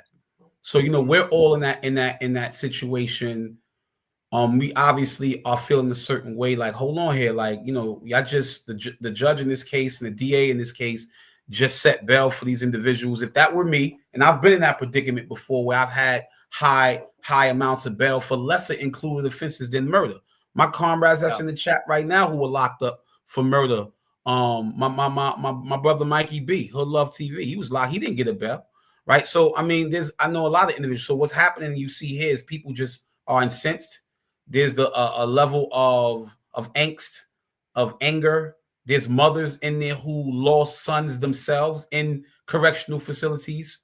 So it's not just passive like this sister here. Her son was also killed. There's another sister named Elise whose son was killed in Attica in December, who I said that I would ultimately connect you Mhm. to. So there's, as you see, there's Derek Hamilton right there, along with John Ramsey, who was also wrongfully convicted of a crime he didn't do. These individuals were not given bails. They spent 25, 30 years in prison, and they were wrongfully convicted and overly charged by a racist detective by the name of Louis Scarcella. And he was, forget it. That's another episode. But he was responsible for arresting these individuals here for crimes that they didn't.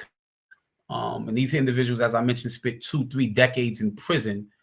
So what you see here is the level of just anxiety after the fact, and obviously the sister being very upset at the fact that she was physically touched by an officer. So she started becoming very, very excited. But we're there too. You can see kind of the elders there as a barrier because we don't want it to get to the point where things have to get kind of ugly in there. Nobody wants to see it get to that point. So that's what you're seeing here in this video here. Okay. I'm going to fast forward. There you go there. And then what was happening over here in this area? The same thing. So, and it's the Same thing. beauty of this is, yeah, and I want everybody to understand how important it is for us as citizens to be able to exercise our First Amendment rights. We have that right to redress our grievances to the government. We're not doing it. We're standing there being civil in a public space. But it's all right for us to be able to call out to the name of Robert Brooks so that the people themselves don't forget Robert Brooks' name. Because we all represent Robert Brooks to the extent that for centuries our people have been indiscriminately murdered with impunity, and he's just one of millions of individuals who have been murdered, since we've been on these shores, at least ruled by these individuals who have established these laws, which is why you hear me say that these laws are illegitimate, because they established these laws based on our abuse, our oppression, and they seek to perpetuate that. So this is what you ultimately see here: us speaking Robert Brooks's name, and just trying to let them know that we're here to support his family, and that what was done was definitely unjust, and that we're not going to remain silent in the face of this abuse and oppression. So ultimately, what do you think? How do you think this is going to play out Yeah, in so terms of these correctional officers and staff? I think that there is going to be a not guilty verdict. And the reason why I say that is because I'm very cynical about the justice system in America. I think that the killing of black men has become so normal that we've become desensitized to it. That is just another killing that, hey, another black man got killed. He had to do something to get himself in prison, right? So it just happens like that. I do think that this is a watershed moment potentially. I don't think that it's garnering enough attention that it should get. No, Similar to no. similar to the George Floyd situation. I think that there's a stigma associated with formerly incarcerated individuals as well as incarcerated individuals. So I think when people think of those who are locked away, I think some people say to themselves, "Well, what did they do to get in there?" So Yeah. we have this twisted way of dehumanizing even our own people. So sometimes we want justice ourselves, but we indirectly deprive it of those who've been incarcerated, when some of our greatest people who ever walked this earth have been incarcerated. If I'm not mistaken, the prophet Jesus alayhi salam was incarcerated, right? He was placed in chains, right? So Martin Luther King was placed in prison. Malcolm X was placed in prison. The prophet Yusuf, Joseph was placed in prison for a very long time. I mean, and the list keeps going on and on. How many people have been put in prison, right?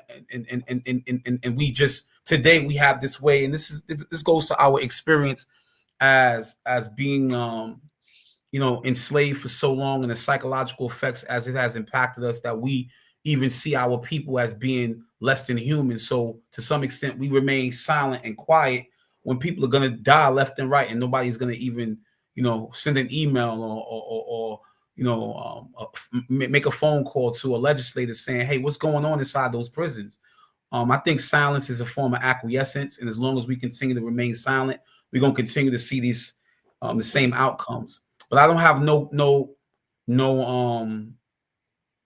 I don't feel like confident in the laws, and I think that the reason why, when I go into a place where it seems as if everybody's buddy, they all know each other, these white familiar faces, it's this privilege, so to speak. So I don't think Robert Brooks is a person to them. I just think that he's collateral damage to them, and that's just unfortunate. Yeah. No, yeah. Unfortunately, I think I may have to agree with you on that. And there are a couple of reasons why.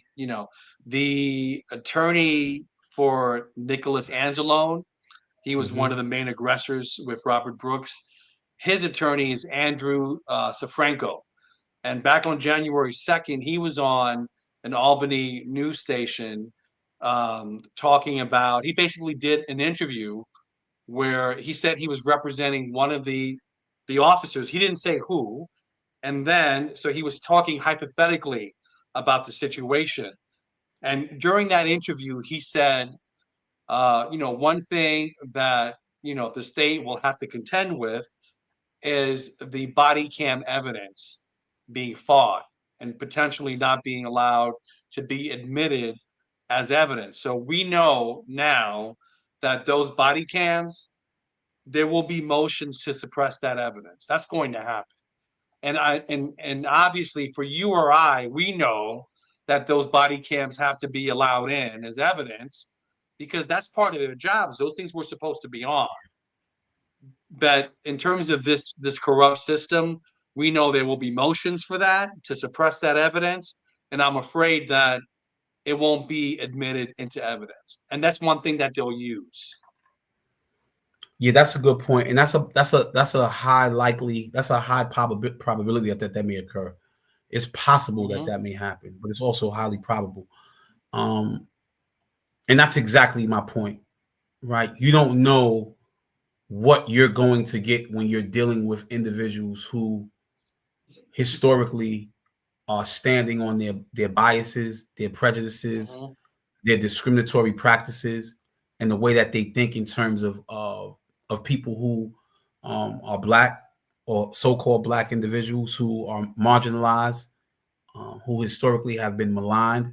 So I think when you think about us as a people, the notion is that we are already subhuman and that we're dehumanized, especially. And what exacerbates this is when you have these individuals who have been placed inside of these correctional facilities. This adds to the layer of discrimination, and we begin to take on the mindset that if you're there, then you probably did something to place yourself in that situation, Yeah. which doesn't necessarily mean that it's all right for them to kill you, but it does take away the desire to say, hey, we should stand up and maybe even fight for this individual.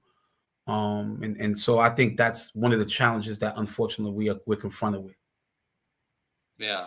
So we actually, real quickly, we got a comment or question from Hood Love TV. How could they legally suppress the body cam evidence? It's very possible. Don't ask me what the legal argument could be from the defense standpoint. I'm not a defense attorney, but we know that this is something that will come up because one of the attorneys brought this up already on national TV that there might be a motion to suppress this. So obviously for you and I, it should go into evidence, but there might be a legal argument that they will make, and it sound most likely it will be a flawed legal argument. But I don't know. I'm not very hopeful. I'm not very hopeful. I'm not very hopeful. Um, Yeah, oh, yeah, Shay, and I'm sorry. Go ahead. no, I was gonna say, and so with my experience in the criminal justice system, so some, Mikey B is asking the question as to, like, how could they legally suppress the body cam? I don't think that they're going to suppress it. I think that despite it being prevalent, see, two cases come to mind that stick out to me, and one is the George Floyd case, and the other one is the Rodney King case. Right, the Rodney King case sticks out because the camera was there. But if you remember in the civil case, they ruled that these individuals did not violate his rights, which ultimately led to the 92 Watts riots and so on and so forth. I mean, the riots out there. But the George Floyd case is important too because we saw that on camera as well. I would argue that the Robert Brooks case was worse. And please forgive me, I don't mean no disrespect when I say this. I'm saying this because of the as many officers who partook in the actual assaulting of. If you notice, Derek Chauvin was the only one who choked out George Floyd. There were multiple officers who were responsible, who contributed to Robert Brooks's death. So this was, and not only was it premeditated, we know that.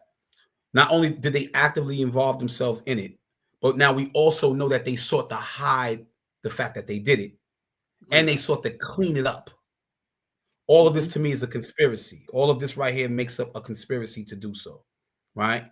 So that's just my theory on what I believe ultimately will happen. That despite this evidence coming to the forefront, it being the nail in the proverbial coffin, so to speak. I think that in that area, which I think there should be a change of venue, not going upward. I think the venue should come downward. Maybe that may help, because as long as it stays in an area where predominantly there's just a wider audience, it's I don't know. And I've experienced trials up north. I just don't think it's a good look, personally. Moshe, by any chance, do you have time to take some questions from people? Yeah, they want to ask questions. Yeah, let's ask away. Let's do it. Okay. All right. So what I'm gonna do is I'm gonna put a link in the chat for anyone who wants to come on and ask a question. The only thing I say is that if you do come on, have a good camera, no music in the background, so I don't get any copyright strikes. And if there's anyone who wants to come on and ask a question, by all means, feel free to do that. I'll give it a couple minutes, real quick, to see if somebody wants to come on, or if you have a question, type away in the chat. So let me bring up a comment while we do that. Hood Love TV says, I don't think there's any way they can get around that evidence. Body cameras and other cameras are used to convict people every day. I agree with you 100%. But one thing that's amazing for me that I find, especially with William Fitzpatrick, is how you can twist something and make it sound a certain way. Like, for example, when Fitzpatrick said, it doesn't matter whether they're incarcerated or not, it won't affect the outcome of the trial. We know that's BS, right? We know it does make a difference because they should be in jail.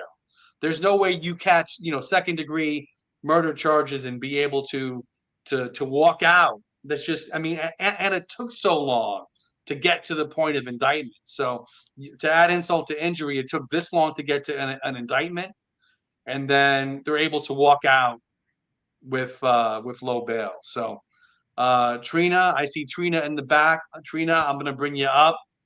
And then here we go. Trina, can you hear us? Yes, I can hear you.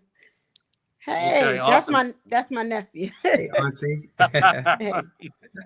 Okay, so awesome, Trina. I heard y'all throw out a couple cases. To me, it seems like it would be more like the Tyree Nickel case that came out of Memphis, where they had all of those cops, and you know how they started downsizing charges because they can charge this cop with that, this cop with that. Wouldn't it seem like they would do more of that than what they did with George Floyd or the other one? That's what I was thinking. No, that's a good point, Auntie. How are you doing? And yes, I do think the Tyree Nichols case is similar because, to your point, they had all of the cameras that were like literally facing when the car went into that little dark area. They didn't know that the cameras were there. Although you would think that they would know that camera was there. They had no knowledge that it was there, and then they did what they did. There was a reason to think that they chased him, but the way that they were beating him up, to your point, that is definitely a great point, because I actually forgot about the Tyree Nichols case. I really think that that's a great point. Because that's how they're gonna. Yeah. Because that's how they're gonna start trying to eliminate what officers did what. Because remember, that's what they started doing in the Tyree Nichols case. Oh, this officer wasn't standing here. This officer didn't do this. So that's what I'm thinking. That's what their plan is going to try to be. Just something to look at. No, that's a great point. Yeah. Okay. Okay. All right, Auntie. Thank you. Love y'all. And y'all doing a good job. Thank you so much, Auntie. All right. Thank you. All right. Take care. Okay. We got Mikey B, you're up. I'm going to add you to the stage. Yo, peace, y'all. You know I had to tap in and say what's up, man. Peace to my brother Moshe. Peace, bro. What's your name?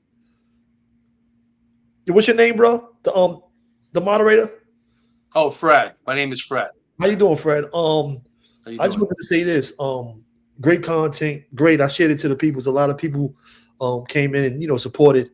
But one thing about correctional facilities, I did 27 years as well. One thing about the reason why they haven't been convicted is because even though the DAs in these counties had evidence, they were not convicting, or they were not indicting COs, no matter how much evidence they had, no matter what the complaint was. So even with them having this murder charge, I don't see them getting a fair trial in that county, in that that's a correction officers, that's a CO city. These COs, like Moshe was telling you with the jails earlier, these towns are built on the families of those communities. They are not, they will not be able to get a fair trial. Robert Brooks will not be able to get a fair trial in that county. You understand what I'm saying? That county, the families control the judges and the lawyers and the police and the COs. That's the whole town. The economy of these towns is built around these prisons. So I don't see Robert Brooks. I don't see, RIP to that brother, but I don't see him getting a fair trial. What do you think about that, Moshe? You think he can get a fair trial in that county? Well, first of all, man, you looking good, brother. You look good, man. But yeah, I think, you're right. And I've been saying it because we talk about these towns where they are pro police, right? So I'm just trying to figure out where is it that the family of Robert Brooks is going to be treated? Like how do we expect that this is going to be like all acquittal? I mean, all these officers, you're going to jail. Mind you, they talking murder too. Murder second degree. You and I, we know that language very well. That's 125.25. Right. That means somebody going to jail. So you telling me an officer is going to go to jail for 25 years? Minimum 15 to a cop out. The cop out in New York for killing the black man? And the cop out has to be 15 unless they cop out to a lesser charge, which is manslaughter. And I heard that they talking about bringing more charges on individuals for depraved indifference for those who looked on and didn't do nothing. So you tell them, there's no way in my mind I'm going to say, from what we know and what we've experienced, Mikey, that these individuals are going to be charged with murder for killing a black man, even if the world saw it. Make me a believer. I don't think it's going to happen. And that, I'm a tap out so somebody else can come up, but salute to you, bro. Salute to the work, Fred. Salute to what y'all doing up here. This is great content. But I think they're going to have to say it again, bro. And don't think I ain't see that Soldier series. You better call me up there. I like that. I'm calling you up there. You know you on the list. You on the list. I got a Soldier series of Sunday soldiers of guys that were incarcerated, changed their life around, and now working for the community. I bring these guys up and we talk to those guys. I interview those guys. I interviewed a brother of me and Moshe's Cross from Cross TV today. It was a great show. It's something new I came up with. But I think that family is going to try to have to change the jurisdiction for them to get up there. But to your point, they will get paid in a civil suit. They're gonna. This is my theory. I think the state obviously is gonna pay them. There's no way the state can get around the civil. They got that. But the criminal thing, even if they do convict, you know what? There's no way. I'm sticking with that because it's so corrupt up there. You know better than I do. It's very corrupt up there. Right. But peace, bro. I'm gonna let somebody else tap in, man. Great content. Yo, take care, bro. Peace. All right, peace, bro. Take it easy. Okay. Oh. Okay, so I'm going to pull up a question from Sunset. Do you think they let the COs have 60 days before they were formally charged for them to move their assets? How did so many of them apply for public defender? Yo, that is a conspiracy theory right there, Sunset. I don't think any of us have any evidence to suggest that this is what's happening. I wouldn't be surprised that assets are being moved around and laws are being skirted. I'm not going to rule that out. I don't have no evidence. I'm not that, immersed in the privacy of these individuals' lives to be able to give you that information definitively. So I can't say that one way or another. And you asked, how did so many of them apply for public defender? Well, technically, you don't have to necessarily.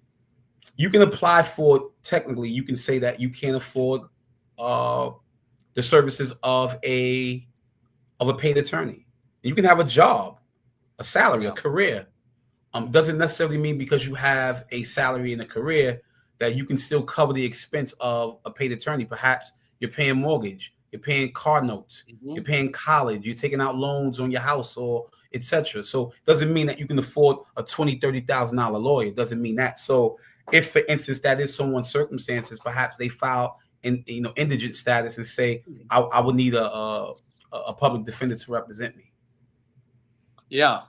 So Sunset, I think you're definitely right about that. Just in general, I can't, again, like what Moshe said, I can't speak about these specific officers and staff members involved, but typically whenever you have a situation like this with wealthy individuals, they begin to transfer assets, they begin to change the title of their homes to other people that they trust, whether it be their mom or their children. I think we saw this in P. Diddy's case. Some of his properties were transferred over. People begin to establish trust, right? These trust accounts. So, I mean, basically what happened was Fitzpatrick gave the white glove treatment to these correctional officers, that they had weeks upon weeks upon weeks time with their families. They had Christmas with their families. They had New Year's. They had even Valentine's Day, the ability to hug their family members. And then they got indicted, right? And even with that, they were able to walk out. So they had more than enough time to transfer any assets, to put things in place, right?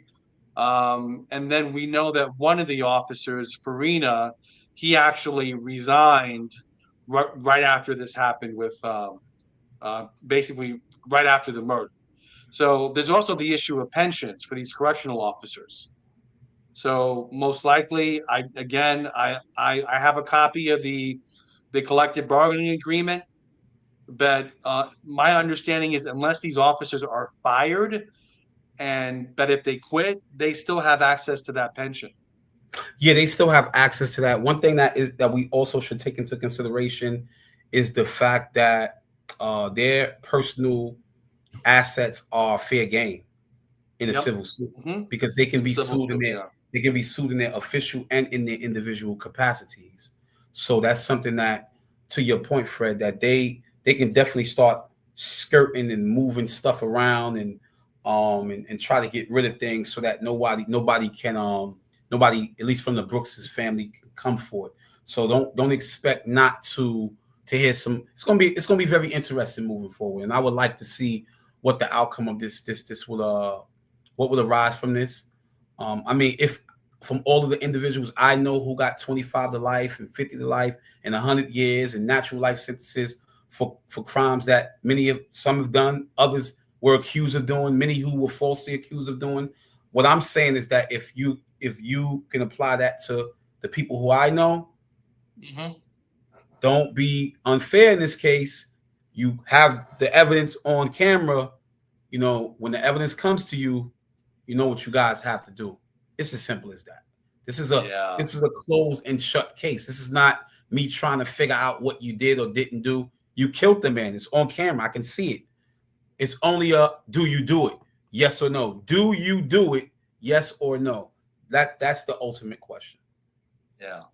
So I think Moshe, we had a very good conversation, but one thing that I always like to do is make an attempt to talk about what are some solutions, like what are some things that we can do, I mean, to help. I mean honestly, this is it's very tough to watch, right? And most people, when you talk about this level of oppression and murder, people don't want to hear about it. I mean, that's why the mainstream media is not really covering this the way it should be covered, because it's ugly. It's an ugly side of human nature. It's evil, and people much rather focus on their own lives and not care. So I'm asking you, Moshe, what are some, and maybe you are not the person to ask. I don't know, but what do you think are some solutions or some things that can be done for justice? Oh, man, I think asking for the total abolishment of the systems that further emasculate and enslave us is not asking for too much. Some would say it's idealism run amok, but it's not. Because in my mind, I think that this is really the true way that a system can be changed. It's through its abolishment. However, in the alternative, if we're talking reform for that matter, I think advocacy is an important part of that process. Mm-hmm. But what we're not seeing more of is people who are concerned about these issues.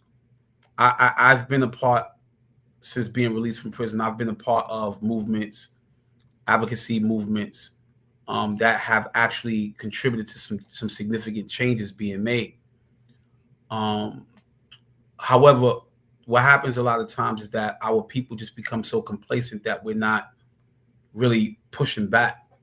So we just sit back and we just allow stuff to happen, and we're not as informed or aware as we should be. Instead of looking at a lot of what's happening on social media and just ignoring it, when these issues take place, I think we need to get in the loop with those individuals who are actively involved, and who are making a genuine effort to make some significant changes. When I went to the court the other day in the Oneida County Courthouse, what struck me was how the place was not bursting at the seams. I was very disappointed at that, because I felt like it was only about those of us who went, a contingent of maybe 15 people from New York City. And I was like, wow, why is it not 1,500 of us? You know what I mean? Why is it not 3,500 people in this place? This man was just killed. So I think the first thing that we need to do is we need to inform ourselves about these situations when we see them. Mm-hmm. And we need to align ourselves with those individuals who are actively involved in trying to support and trying to change a lot of the policies that currently exist. When we look at many of these institutions that have been closed in the state of New York, we realize that these institutions are closed because they were housing individuals when there's evidence that crime is decreasing nationally and locally all over the country. You can't keep housing people in these cages and then expecting for people to have jobs off our back. Yo, go get it. You want to start something, go start your own business. You can't have a job as a CO and there's nobody to put in the cage. So, at the end of the day, I think at the very least, our people should just become more concerned about these issues by educating and informing themselves about them. I think that's the first step. The first step of education ultimately leads to the next step, which is a form of agitation, internal agitation, that then leads to an external agitation. That internal agitation is you just being disrupted about an injustice that you see obviously taking place, or a practice or policies, a series of policies and practices that are taking place. And this ultimately leads you to wanting to make some external changes. And then once that comes, then that's where the organizing factor comes into effect. We need to align ourselves with like-minded individuals who are seriously committed to overturning some of these unjust policies and getting rid of these people who shouldn't be where they're at. Let's talk about closing these symbols of white supremacy. And we can do so by reaching out to our legislators. We can, how many of us are aware about how laws are passed in the state legislature? Right, there are bills constantly, right? I mean, currently right now sitting on the assembly floor right now, and on the legislative floor right now, and have not been pushed forward and have not been passed. So it's not happening because we're not putting pressure on these elected officials and holding them to account. We have to constantly be on their body, man. We got to look, man, you're in there for a reason, and we have to hire those individuals who we think and we know are going to actually do certain things, like individuals like Brother Gibbs. Gibbs, shout out to Gibbs, man. He's there on the front line with the family, with the Brooks family, and he's formerly incarcerated, one of the first, if not the first, formerly incarcerated individual to be elected as an official in the New York State legislature. So we need to put people in there who are going to actually do the damn work. Right now, we look at the current political climate in the state of New York, and not to get involved in the politics, but for the most part, we have to take into consideration that the state is you have a Democratic governor coming all the way down. How long is that going to last?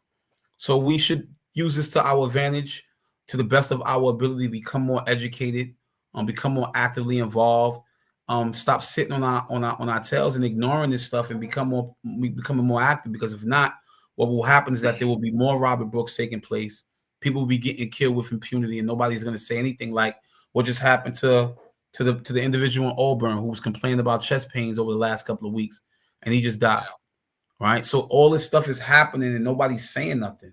You dig what I'm saying? And if the people who are saying something, it's just a small little group of individuals who are saying something, but we need more people to get actively involved. Like, yo, where everybody at? Everybody talk about they outside. Start educating the kids and all. I see older people on social media talk about they outside. Like, you 50 years old, you talk about you outside. Outside doing what? So we need to really, really be outside, like really, really, really making a change and really, really putting pressure on the system. If not, then it's gonna get worse. And before it's gonna get worse. We already seeing individuals walking around the streets with guns, marching, open arms. Everybody, it's about to get crazy. So I mean, if we're just sitting by, just thinking that life is hunky dory and everything is all right, it's gonna be so much stuff that happen around us, and we're not gonna say nothing. So we should definitely get more actively involved.